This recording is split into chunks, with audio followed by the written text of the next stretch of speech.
Hello, my name is Mark Taylor and welcome to the Education on Fire podcast. The place for creative and inspiring learning from around the world. Listen to teachers, parents and mentors share how they are supporting children to live their best authentic life and are proving to be a guiding light to us all. Hello and welcome back to the Education on Fire podcast. Today I'm talking to Christian Buck. Now Christian has gone from a Wall Street trader to a performance executive coach. And for the last 10 years, Christian's been helping individuals and organisations raise their game by improving their mindset. Now, he's done this through his consulting practice, where he's worked with professional athletes, student athletes, executives on a one-to-one basis, challenging their thinking both on the field, in the classroom, or in the boardroom. Now, we're going to get into how mindset and also being aware of maybe your personality type and the sorts of talents that you have can be put to the best use in order for you to gain the success that you want in life. Now, just before we get chatting to Christian, here's a quick thank you to our sponsor. Thank you to the National Association for Primary Education for their long-term support of the Education on Fire podcast. To get a free e-copy of their professional journal, Primary First, please go to nape.org.uk/journal. That's nape.org.uk/journal.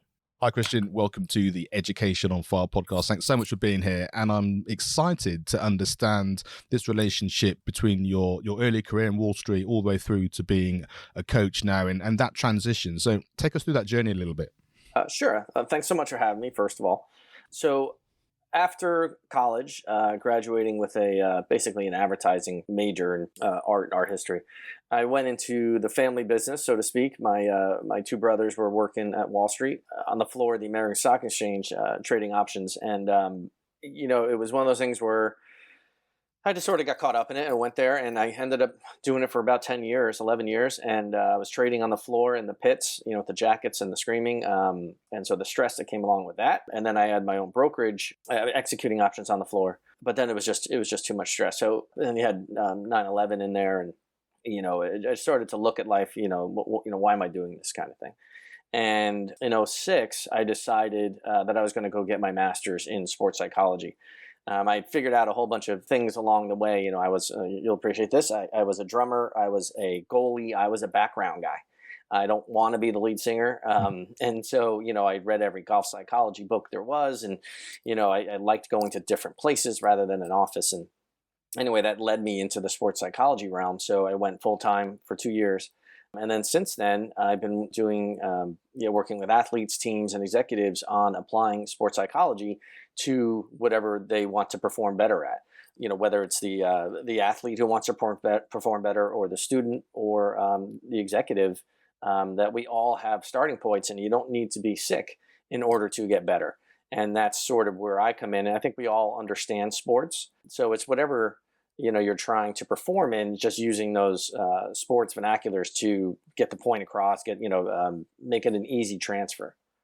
Yeah, I really like that. And I think one of the things that I can certainly pick up on my career is the fact that we all start from knowing nothing, in terms of, for me as a professional drummer, originally it's that kind of, you hold the sticks for the first time, and then you get a good teacher and then they sort of guide you the way, and then you get the opportunity to perform here and there, and then, not before you know it, because there's many hours in between. Sure, and a journey, but I'm able to perform at the Albert Hall, for example, which is just a fantastic thing to be able to achieve in your life, and to be able to get the real thrill of doing that, and also doing it with your friends.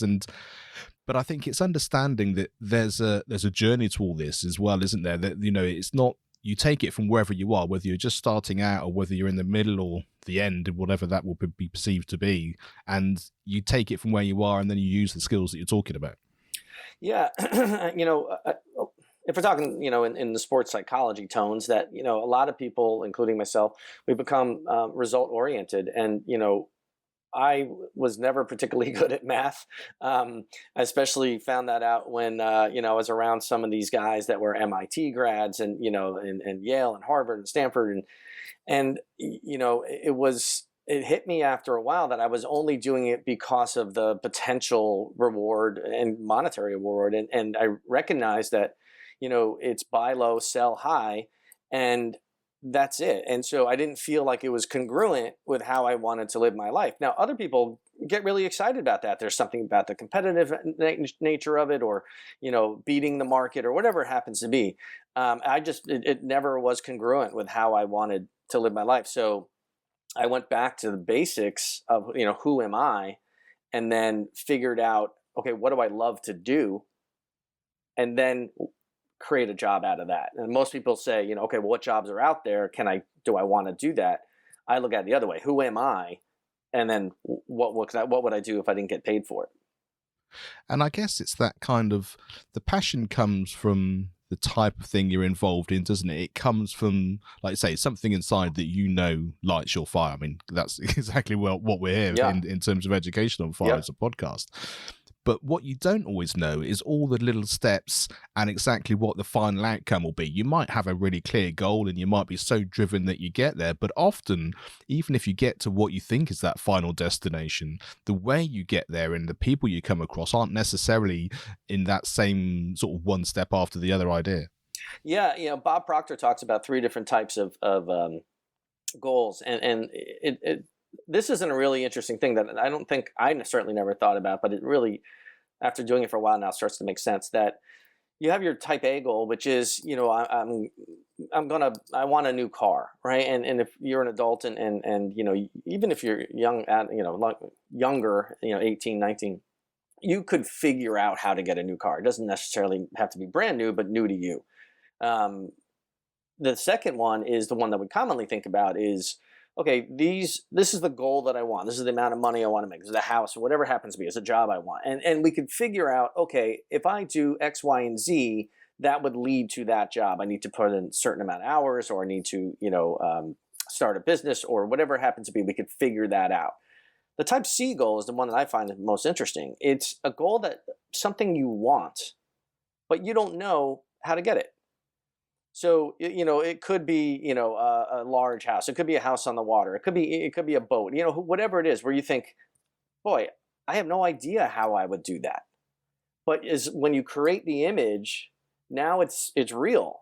And so things will start to unfold and how you can get there. And most people don't think big enough. And a lot of people don't know what they want. And, when you start to, again, look inside a little bit, okay, what do I really want? And a lot of times when, people think about money, I want $1 million, but it's not necessarily the money, it's the freedom that comes along with $1 million. So what does that look like? What does your day look like? And how, not how do you get it, but just know that it's there. And then you sort of work towards that. But defining it, that vision is the key. Yeah, it's really interesting. I've not talked about this before on the podcast, but when my wife and I got married, we decided that we were going to have a winter wedding, and it was beautiful. We had a load of snow here in the UK that particular year, so it was a white wedding, and it just sort of picture perfect scene. It was incredible. But over our fireplace at home, we have this picture of a New York landscape in the snow. And so we had decided that our honeymoon, we wanted to be in New York. But beyond that, we did some research. We found a fantastic hotel, and we just knew we wanted to be there and sort of soak up that atmosphere. I've been there once before and absolutely loved it. Now, the reason I think about this, based on what you said in terms of the not knowing the answer, is that the day after we woke up in New York, because it was not snowing at all when we got to New York, we woke up the next day and it was white. And we walked through Central Park and we found the same bridge and the same scene, and it could have almost been like we took that picture while we were there as the one that was over the fire. And at that point, exactly like you were just saying, it's kind of, I couldn't have even imagined that was even possible, but it was obviously an important part of our life. We were getting married, we were on our honeymoon, that everything just felt amazingly fantastic. And we had this real image of what we wanted to experience and how we wanted it to be. Yeah. And it came to fruition in a way we just couldn't have imagined.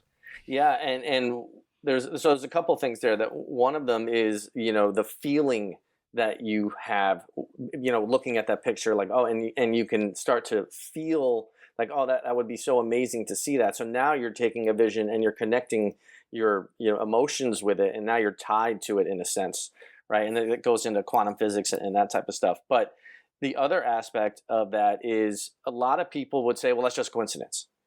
And yeah, it could be. I just choose to think that it's connected. it's like, I don't know if there's a heaven, but I'm choosing to to believe that there's a heaven because it just seems better. I don't want to worry the rest of my life about it. And when you start to choose to think that way and say that those things are connected, well, now you're gaining power, right? And now you can start to pick, well, what's the next thing? And I'm going to choose to let things unfold rather than just write them off as a coincidence. And by the way, that would be the same with students as well. That, okay, what school do I want to go to? Not what can I do, what do I want to do, but am I willing to do the things to make that vision a reality? That's the key. I want to go to Oxford. Okay, that's great. Are you willing to do the work in order to get in there? And that's a whole separate conversation. And it depends how bright that vision is. Yeah, I love that, and I love the real practical, and it's something which I find fascinating, and especially as the older that I get, it's that kind of, you can't do anything without putting the work in, because it's just not going to happen. You can't move this thing from here to there without actually physically moving it. There's the human experience of what we're doing, but like you said, then there's this whole world that you can create in your mind, which just has this ability to come to life in a way when you're in a position to do that. So how do you sort of weigh those two things up when, I've seen you on stage talking to a theatre full of students, talking about what you want and going after it, and how these things put together. How do you sort of get that essence across to those people at that sort of age, to sort of inspire them to do it, but by the same time also understand those sort of practical steps too? Yeah, first of all, it's not easy. I understand that, but if you think about the initial reaction from, let's say, a high schooler, adolescent, that what they really want, if they're honest, could be to be left alone. Right. So, the society saying good grades and their parents saying get good grades and work hard and go to a good school and become a doctor. And they really just want to be left alone. But one of the things that I suggest sometimes is put your kids on an island and say, okay, let's see what you got. And that changes a little bit. And now they have to start thinking about, okay, what do I want? And so I will help them. I say, look, I'm not going to let you just, sort of stop trying to challenge yourself. But okay, if life were great, what would it look like? And I'll give them homework, or we'll do it together, to look at images of certain schools around the country, big schools, small schools, football schools, small Northeast schools where it's a lot of learning, or Ivy League, and put images in their mind, because adolescents live in ideology, not experience, because they're just not old enough to have the experience. So if we can give them that, go visit certain campuses that are local, or just really nice campuses, and say, that could be your life for 4 years. You could go do that. And so creating this carrot that they say, oh, I could do that for 4 years, rather than what most kids do is, and me too, you get grades, and then by senior year, you say, okay, now what? Where does that lead? What choices do I have? Rather than, okay, let's create a very clear image of that carrot so that we can go after it.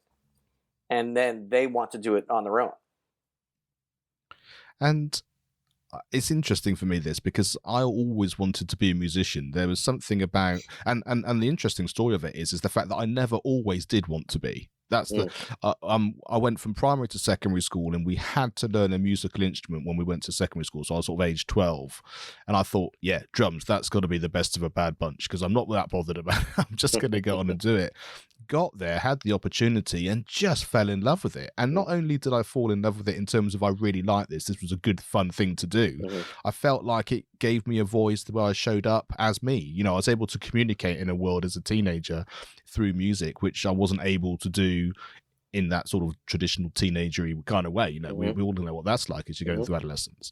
And that just got more and more and more as I got into adulthood and my professional life. But it is different, isn't it, when you don't have that drive, when you're sort of having to just experiment in terms of different areas that you do. And I think having that patience as well, and just sort of finding your feet a little bit about, like you say, you only know if you like this idea of this type of school by thinking about it. Do I want it to be small? Do I want it to be big? Do I want it to be high pressure and high stakes? Or do I want to just go with what I want to learn, but have some extracurricular stuff around it. And I think people kind of often feel like it has to be one or the other, or this person knows where they're going and they're driven and they're 100%, and so therefore I'm failing because I'm not. It's like all our lives are different, all our journeys are different. And so, you know, that essence of kind of, you know, the flower in the garden just blooms as much as it possibly can. It's not bothered about all the other flowers in the garden. And I kind of like that analogy in terms of you just show up in your way at your time and then just see where it leads. Yeah. And you know, when you were starting the drums and where you started to feel that passion is probably because it started to become a bit of your identity. And, you know, now that it's who you are, you want to be good at that, right? It's something that you just enjoy getting better at, and, you know, having that place in the world that, you know, is yours and no one can take it from you. And it reminds me of a story where one of the girls I was working with, this goes to the bigger picture, but she was really anxious. She was actually crying that she wasn't going to get into a particular school, and it was her number one choice, and very, very good school. And she had gotten into a whole bunch of other really, really good schools, and this one was the one that she hadn't heard from yet. And I said, you know, no matter what, however you make your dent in this world is not going to be through that one school. And that, you know, whether it's, you know, a state school, a big school, small school, it doesn't matter. You are the one that creates success. And so whether you find it early or you find it late or you find it through this particular school, it's just sort of irrelevant. I understand the desire to want to go to particular schools, but if you take a step back and look at, okay, who am I? How do I, you know, become successful? What do I like to do? What school you choose, look, there's some advantages. Don't get me wrong. You know, you can put it on top of a resume. I understand. But I don't think the school is your key to success. You are the key to success. Yeah, I think that's true. And I think I like this sort of ebb and flow that we're going through in terms of, like I say, the work and how life takes it on, because sometimes what you think is the biggest disappointment is actually your biggest win. You know, you wanted this to be the case, but not going here meant you went there and you met this person, or or it professor. opened up this door.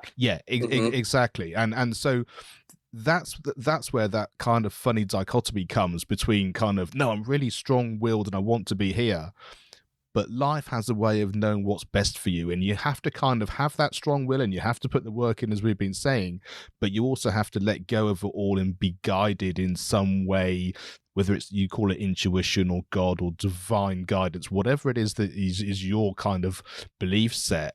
There's something about, if you're here for a purpose, you know, if we're talking about really living your life and being very joyous, then that has to come from allowing that to happen through you, rather than you being that stubborn person leading it has to be this way. And then you kind of feel like you're supported. And like you say, those stressful situations, which so many children really struggle with now because it has to be X, Y, and Z, that kind of, no, it's all okay, no matter what the outcome is, no matter what the school is, no matter what the grades are. Yes, I'm going to do everything in my power to put myself in my best position, but I also know that there's something else going on here which I can actually work with and is supporting me. It's not all negative. It's always going to be a positive. And it's a difficult thing to do that, I think, because the education system is often very kind of, you know, results based here and now, and it has to look X, Y, and Z. And I think that's why these conversations are so important, because I think the more people hear this, the more, as a student, you can take it on board, hopefully, and you can then think, right, yes, because I know this is true, because I can feel it somewhere in me. I know this is the reality. And if you're a teacher, it gives you the strength to be able to go, okay, why don't we just take the foot off the gas here a little bit with this person, or a parent saying, let's go about this a slightly different way. And I think that's a really, really important thing to take off.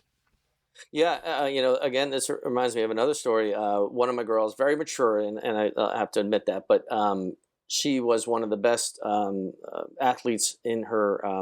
She was a lacrosse goalie, and one of the best in the country. And so she had a lot of opportunity to go to certain schools, and she had pretty good grades as well.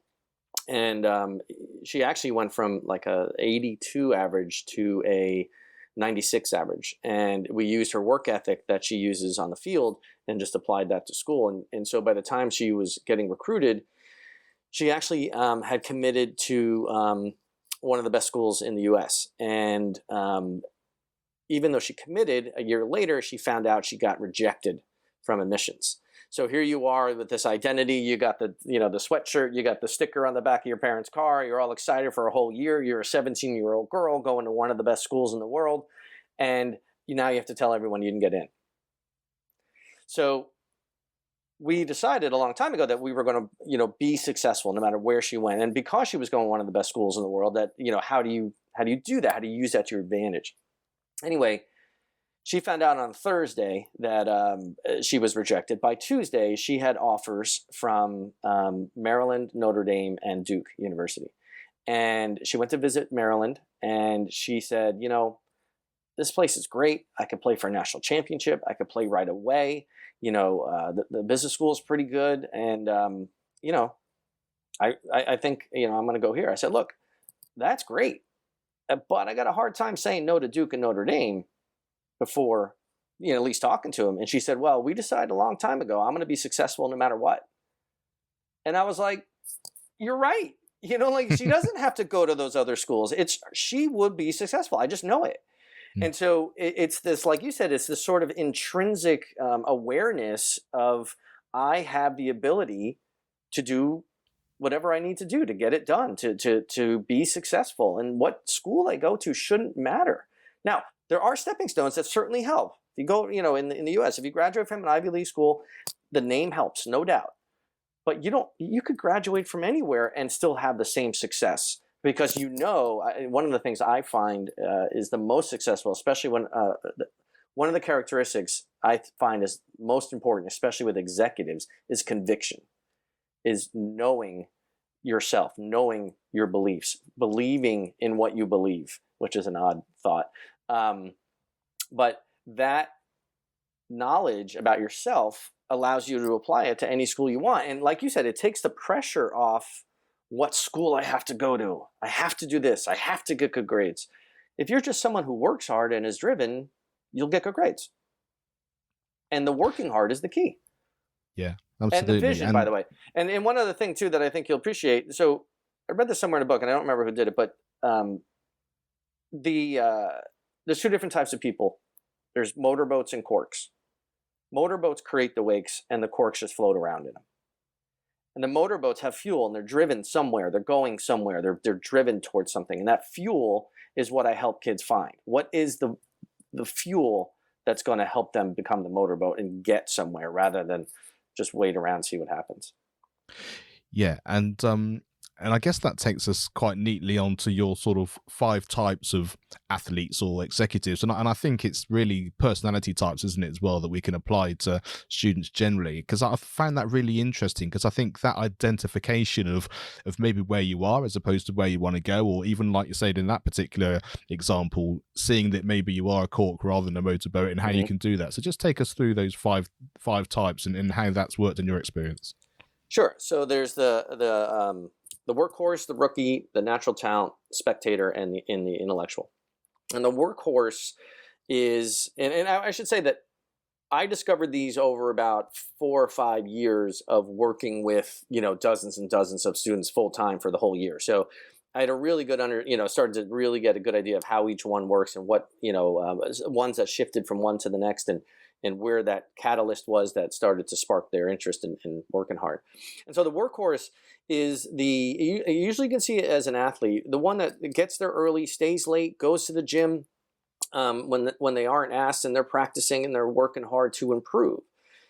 And what I found in order to help them is to take that same athletic mindset and just apply it to school.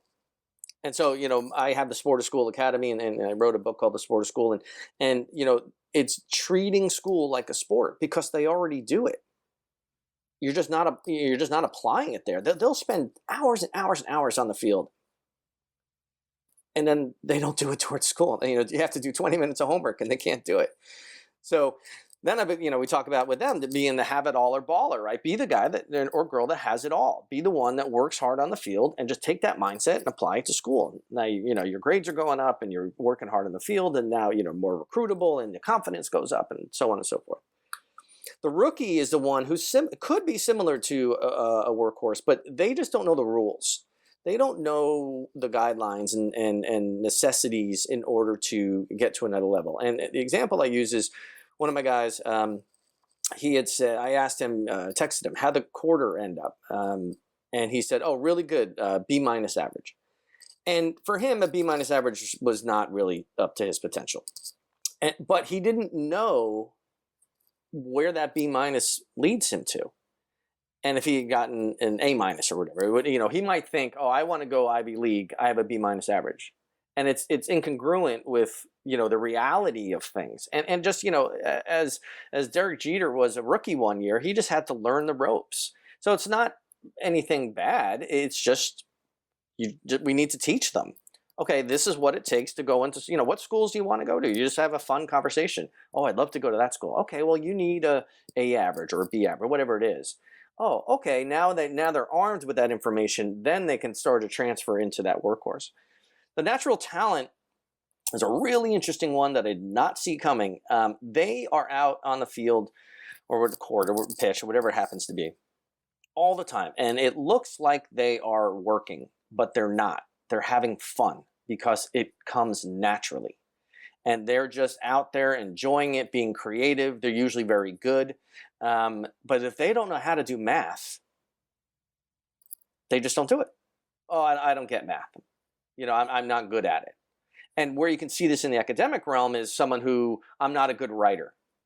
So I stick to sciences or math, or I can't do chemistry. And for no particular reason, it just doesn't come naturally to them.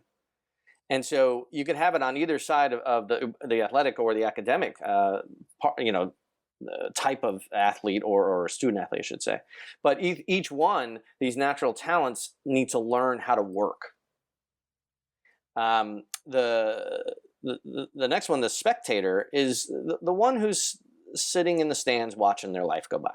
They neither care if they succeed or if they fail. They're just sort of on the sidelines. And there's no personal vision there. There's nothing to lead to. It's just school is a chore. I don't like it. I don't understand why we have to do this. The teacher hates me. And that's the one where that lack of motivation comes. That's the cork.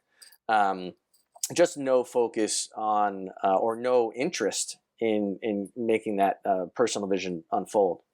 Or they don't have the personal vision. That's really the key. And then lastly, the intellectual.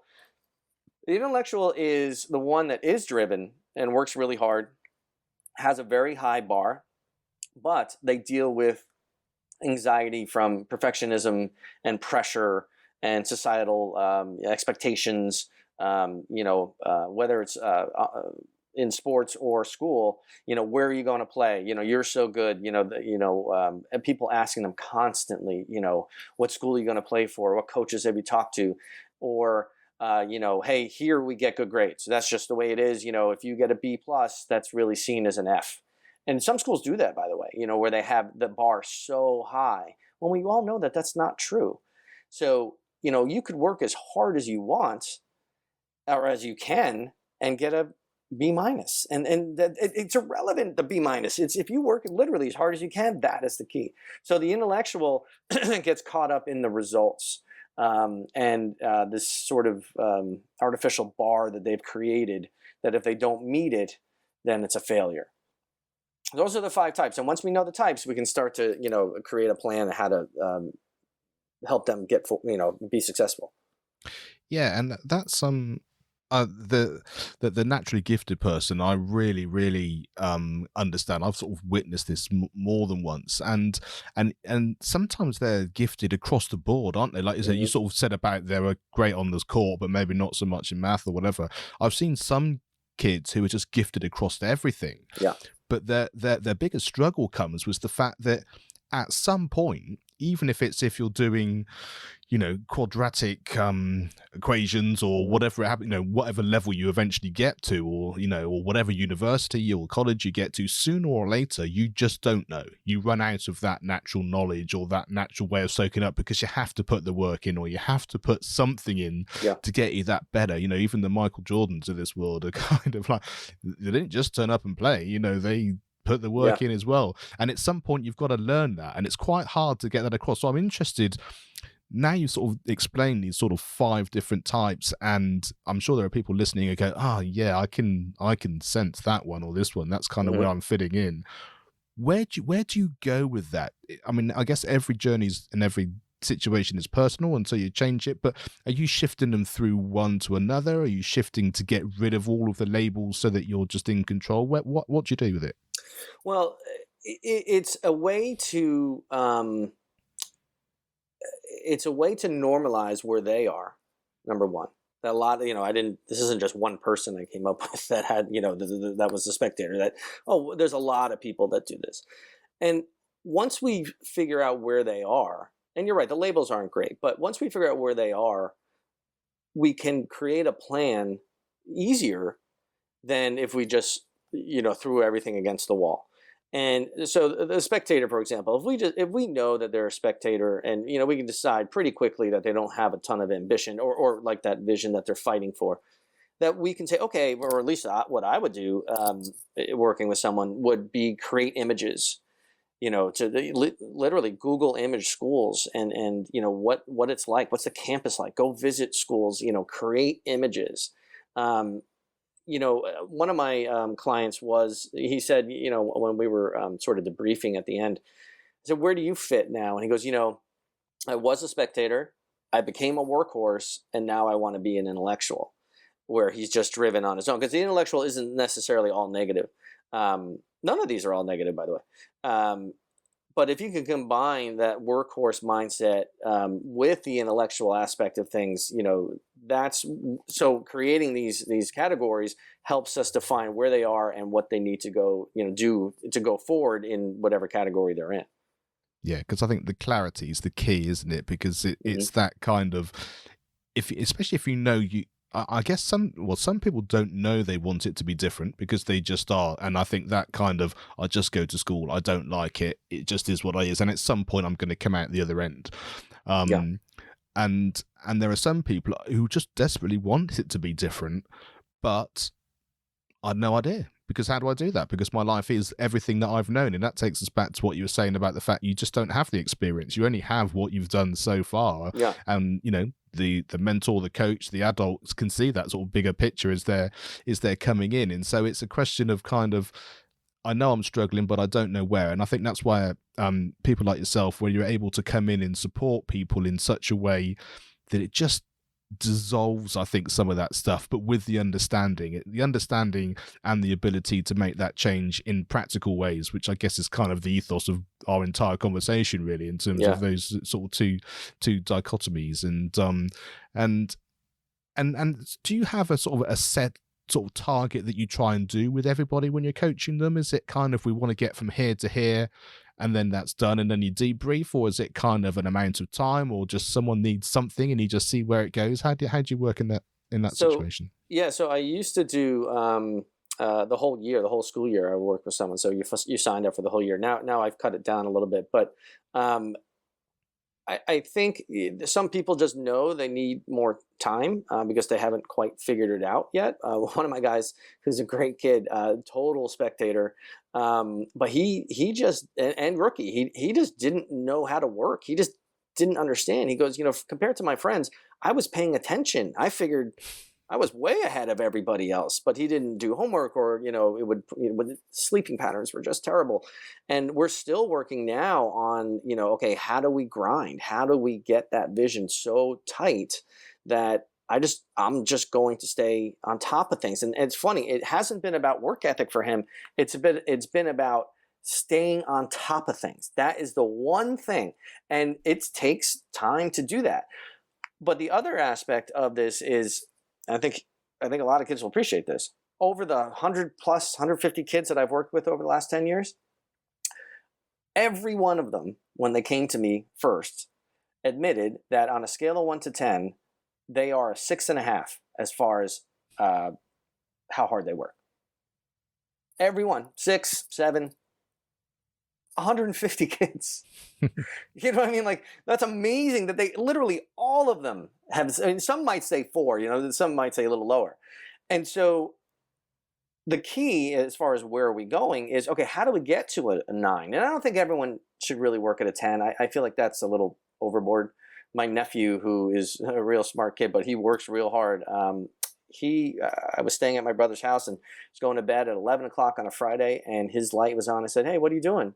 He said, "Oh, I'm doing my math homework on 11 o'clock on a Friday night."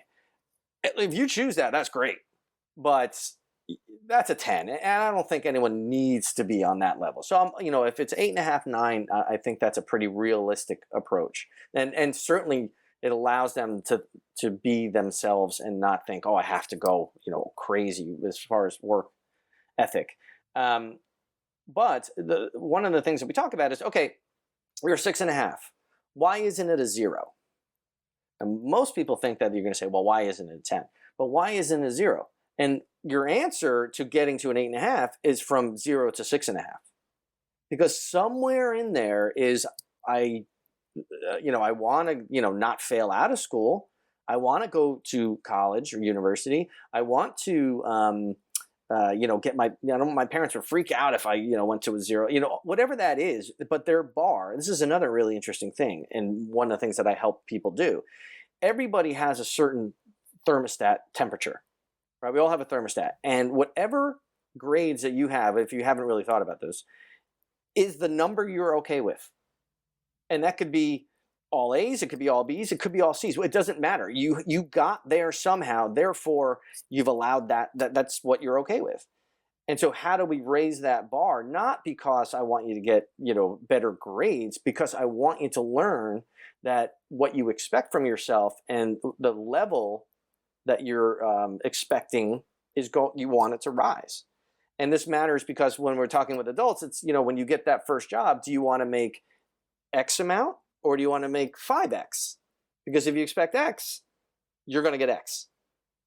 If you expect 5X, you're going to figure out a way to get 5X.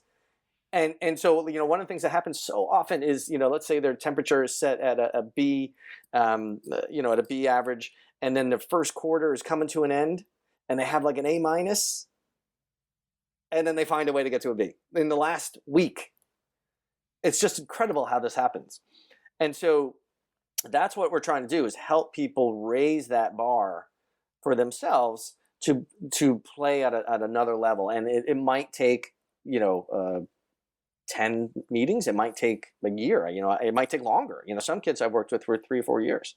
And granted, at that point, we're more on, fine tuning, but it's hard to answer that question. That was probably a verbose answer for you, but No. It's tricky. It's tricky. I know one like thing. That. It doesn't happen in one session. I tell you that. Yeah, for sure. And I really like it because it kind of takes the reality into position. Like you say, why aren't you getting a 10? Well, because that's unrealistic anyway. But to think about it the other way, but you've done all of this at the bottom end. You've got from your 0 to your 5 or your 6 or whatever. So therefore you have the skills and the understanding to an extent, and then you can sort of rework that round. And also it's looking at these things in a whole, in the whole, as it were. Because your example of your nephew, people who are really driven and just loving it at 11 o'clock on a Friday is brilliant if that's what they're about. Yeah, great. Yeah. But there are plenty of people who get much more out of life by, stopping at 7 and actually having that evening doing whatever that is, whether it's a hobby, whether it's just hanging out, whether it's doing, no right or wrong, but it's understanding. And I think that's really been the key for today, is that kind of understanding where you fit. Is it where you want to be? And if it's not where you want to be, how do you go about changing that? And I think understanding all these different things we've spoken about, and knowing that if you want it to be different, you have to go out and find it. And I guess that's the thing we haven't actually said, is the fact that you can quite easily sit in class if you're a student, or you can quite easily sit in your job and it'll just keep going, and you will sort of get to that stage where you kind of think that you are. But if you want it to be different, you have to put yourself out there, and that is mentoring. It's a coach, it's someone that you're working with that can help you and support you. But you have to kind of put your head above the parapet and go, I want to do that. And then the question is, well, when do you want to do it? Yeah, it's kind of now, or is it in 5 years or 10 years? And I think the experience thing that we touched on before, I think, is important, because if you've had the experience of, losing a loved one or having a really serious thing happen to you, you kind of get to the point where you think, do you know what? I'm going to do it today because I don't know what tomorrow Right. is. Yeah. And of course, the reality is that's the same for everybody because you never know what's going on tomorrow. So Yeah. why not do it today? Yeah. But you don't have that as a youngster going through necessarily unless you've been through that experience. But I think there's something about the way we talk to children. There's something about the way that we all come together, whether that's, extended family, the different generations, the understanding of how life is and it's sort of the essence, I guess, that can kind of support people to kind of, you don't want to get bogged down in that, but you want to understand the fact that, yeah, today is the day. Let's make the most of it. Let's do what we can. Let's not sweat the small stuff. Let's work hard for the stuff we do want, and then just see where we go. And I think that's something which, if you could just sort of put that in a nutshell somewhere and just sort of get that light bulb going, which I guess is that whole thing about lighting the fire where we kind of started. Mm-hmm.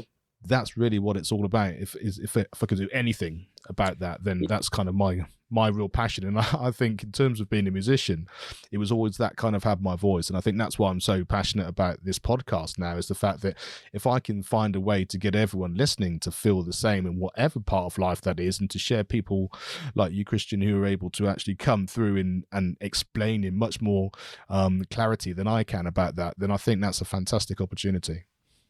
Yeah. Well, thank you. Having someone, a mentor, or a lot of times, look, I meet with them. I meet with my kids every week for an hour, and one of the things I say about having a coach or a mentor is, the words you say when they come out of your mouth, you go, oh, do I really think that? And it reminds me of one of my clients, really good guy. And we were talking, he was a spectator, just really didn't work very hard. And I said, well, when you get your first job, like, what's the plan? You're not a hard worker, And he goes, oh, no. When I get my first job, I'll work hard. I was like, you're lazy. You're lazy. He goes, oh, I am. You're lazy today. And he started wearing a tie to school every day. Didn't ask him to. But he just decided that he would feel more, he was going to start feeling it that day. And the other thing to point out too is, wherever you are on the 1 to 10 scale of work ethic, or, having a personal vision, or any of these groups, categories, that we don't need to judge it. It just is. And we all go through it. And it's, whether you're 15 or 50, it's just, you are where you are, and the desire to succeed and do something about it. So whether it's this podcast, or it's a book, or it's a person, whatever it is, there's something in there that says, I want to change. And you do it today.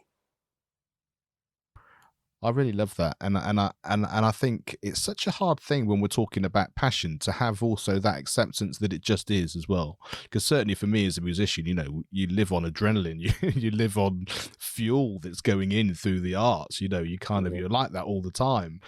But at the same time, that's only part of it. The rest of it is, it will be what it is. It's like, on the sports field, it's like you might hit the best, take the best swing possible and hit it out the park, and you might miss. It doesn't make you any better or any different. It just is what it is on that particular day. And like you say, you put the work in to make sure that you do it as less as possible.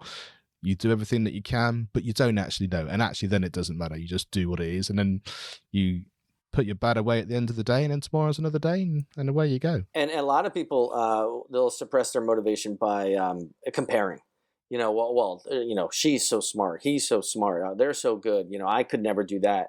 And I actually was working with a guy, mid-40s, graduated from Harvard, real smart guy. I had a really high bar. And he was saying, the other managers, there were 4 on his level of a really big company. He's like, well, manager A, and his words, manager A, her superpower is this. Manager B's superpower is this. And manager C, she's got everything. She's Superman. And I said, okay, well, if you want to be on, what would you rather have? Would you rather be on the best team with the best players, or would you rather be the best player on the worst team?